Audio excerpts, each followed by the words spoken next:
Hello everyone, welcome to my YouTube channel. आप सभी का स्वागत है हमारे आज के इस वीडियो में। और फ्रेंड्स, इस वीडियो में हम लोग बात करेंगे आरपीएफ कांस्टेबल की न्यू वैकेंसी के बारे में। देखो, जैसा कि आप लोगों को पता है, अभी कुछ दिन पहले एक इंटरनल नोटिस सामने आया था जिसमें कमेटी का गठन किया गया था, जिसमें आरपीएफ के कांस्टेबल और एसआई के न्यू रिक्रूटमेंट को लेकर चर्चा होनी थी। अब देखो, उसकी जो रिपोर्ट है, हालांकि वो 16 अक्टूबर को आनी थी, लेकिन वो पब्लिकली अवेलेबल नहीं है। तो मैक्सिमम चांसेस इस बात के हैं कि उस कमेटी की जो रिपोर्ट है वो इंटरनली सबमिट हो चुकी होगी और नए साल पर यानी कि 2024 के स्टार्टिंग में हो सकता है कि आरपीएफ का ही नोटिफिकेशन आपको देखने को मिल जाए। देखो, वैसे तो रेलवे में कुछ भी चीज़ें कंफर्म नहीं है क्योंकि यहाँ पे कोई एग्जाम कैलेंडर नहीं होता है, लेकिन ये है कि थोड़ा सा नोटिस आने के बाद इस चीज़ की उम्मीदें बढ़ी हैं कि आरपीएफ की जो वैकेंसी है कांस्टेबल एसआई की, वो आपको देखने को मिलेगी। सवाल यहाँ पर ये उठता है कि वैकेंसी तो आ जाएगी, आप उसके लिए कितने तैयार हैं। तो आज का ये वीडियो इसी टॉपिक पर रहने वाला है। एक एक चीज़ें मैं आपको बारीकी से समझाने वाला हूँ। और देखिए, आरपीएफ कांस्टेबल में सिलेक्शन लेना बहुत आसान हो जाता है अगर आप कुछ चीजों को समझ लेते हैं। तो चलिए वीडियो को स्टार्ट करते हैं। उससे पहले अगर आपने चैनल को सब्सक्राइब नहीं किया है तो चैनल को सब्सक्राइब करके आप बेल आइकन को प्रेस कर लीजिए। सबसे पहले बात करते हैं, लास्ट जो वैकेंसी आई थी ये आपकी 2018 में देखने को मिली थी। उसके बाद से कोई वैकेंसी नहीं आई है। उस टाइम पर एसआई कांस्टेबल की एक साथ वैकेंसी आई थी और आई थिंक 10,000 के अराउंड या उससे थोड़ा कम यहां पर वैकेंसीज थी। लेकिन इस बार अगर बात करते हैं तो जैसा कि मैंने आपको बताया है, इंटरनल नोटिस के माध्यम से चीजें थोड़ी सी क्लियर हुई है। हो सकता है कि जल्दी आपको नोटिस देखने को मिले। तो पोस्ट की अगर मैं बात करूं तो कम से कम 8,000 पोस्ट तो कांस्टेबल की आपको देखने को मिलेंगी, क्योंकि लगभग 4-4.5 साल हो चुके हैं वैकेंसी को आए हुए और बहुत सारी संख्या में यहां पर जो सीट्स हैं वो वैकेंट है। तो 8,000 से तो ज्यादा ही ये पोस्ट हो सकती है, ये 10,000 भी हो सकती है, इवन ये 11 या 12,000 के राउंड भी जा सकती हैं।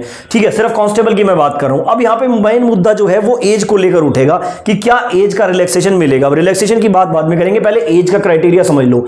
यूआर के लिए 18 साल से 25 साल एज रहती है आरपीएफ कांस्टेबल में, और आपका ओबीसी के लिए 18 साल से 28 साल रहती है, और एससी एसटी के लिए 18 साल से 30 साल रहती है। तो देखो, ओबीसी और एससी एसटी को ज्यादा प्रॉब्लम यहां पे नहीं होगी, लेकिन मेन प्रॉब्लम यूआर कैंडिडेट को होगी, क्योंकि 18 साल से 25 साल एज मांगी जाती है। मैक्सिमम स्टूडेंट ओवर एज हो चुके हैं। तो यहां पर देखो, चांसेस इस बात के हैं कि आपको जो एज में है वो रिलैक्सेशन देखने को मिल सकता है। क्यों?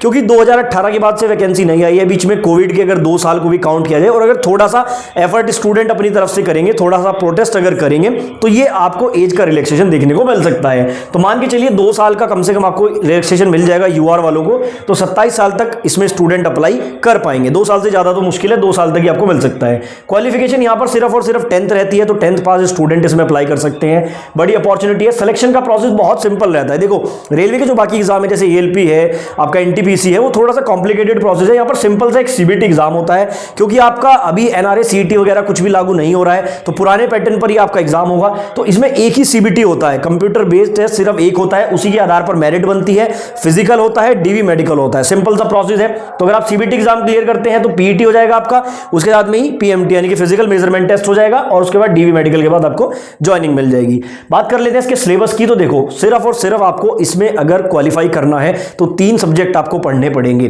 ठीक है, मैथमेटिक्स के 35 क्वेश्चन आते हैं, रीजनिंग के 35 क्वेश्चन आते हैं, और जनरल अवेयरनेस और करंट अफेयर के मिला के लगभग 50 क्वेश्चन आते हैं। अब देखो, यहां पर अच्छी बात क्या है, यहां पर जो मैथमेटिक्स के 35 क्वेश्चन आते हैं, इसमें एडवांस मैथ ना के बराबर आता है। यानी कि आपने देखा एनटीपीसी ग्रुप डी में एडवांस मैथ के भी क्वेश्चन आते हैं, आरपीएफ में नॉर्मली एडवांस मैथ के क्वेश्चन ज्यादा नहीं आते हैं। तो अगर आप एडवांस मैथ को स्किप करके भी 35 में से अगर 20 नंबर भी यहां पे निकाल लेते हैं तो बहुत अच्छी बात है, क्योंकि रीजनिंग भी यहां पर थोड़ी सी सिंपल ही आती है, इतनी कॉम्प्लिकेटेड नहीं आती है। लेकिन मेन चीज यहां पर जनरल अवेयरनेस आपको पढ़ना होगा। History, geography, polity, science, current affair, अगर इस पे आप कमांड बना लेते हैं तो 50 नंबर का है, और यही चीजें यहां पर इंपॉर्टेंट हो जाती है। तो सिलेक्शन आप आसानी से ले सकते हैं। 120 क्वेश्चन का पेपर आता है, 90 मिनट्स यानी कि 1.5 घंटा आपको मिलता है इसके लिए, और 1/3 की नेगेटिव मार्किंग रहती है। तो चीजें आपको समझ आई होंगी। सिलेबस थोड़ा सा सिंपल है, अगर आप थोड़ी सा एफर्ट लगाएंगे तो आप इसको क्लियर कर जाएंगे।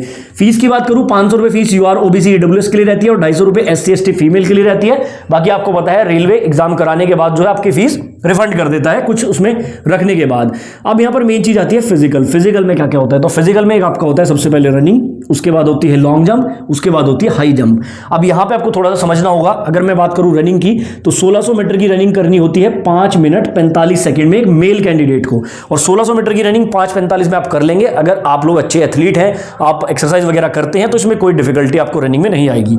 फीमेल की बात करें तो 800 मीटर की रनिंग 3 मिनट 40 सेकंड में करनी होती है, तो फीमेल के लिए भी है। थोड़ा सा कम हो जाता है, 800 मीटर आप लोग कर सकते हैं। लॉन्ग जंप की अगर मैं बात करूं 14 फीट मेल के लिए रहती है, 9 फीट फीमेल के लिए रहती है, ठीक है। और आई थिंक इसमें आपको 2 चांस मिलेंगे, 2 चांस में आपको एक क्लियर करना होता है। हाई जंप की बात करूं तो 4 फीट मेल के लिए रहती है और 3 फीट आपकी फीमेल के लिए रहती है, ये इसमें आपका फिजिकल रहता है। हाइट की अगर बात करें, काफी स्टूडेंट परेशान रहते हैं, जैसे जीडी का मैंने वीडियो बनाया था तो काफी लोगों ने कमेंट किया सर हमारी हाइट नहीं है, तो हाइट में भी आपको अच्छा खासा यहाँ पर रिलैक्सेशन मिलता है। अगर मैं बात करूं मेल की, यूआर ओबीसी की अगर आप मेल हैं तो 165 सेंटीमीटर हाइट मांगी जाती है, ठीक है, जो कि एक नॉर्मल हाइट है। 160 सेंटीमीटर एससी एसटी के लिए मांगी जाती है। वहीं अगर बात करें फीमेल की तो 157 सेंटीमीटर यूआर ओबीसी के लिए और 152 सेंटीमीटर एससी एसटी की फीमेल के लिए हाइट रहती है।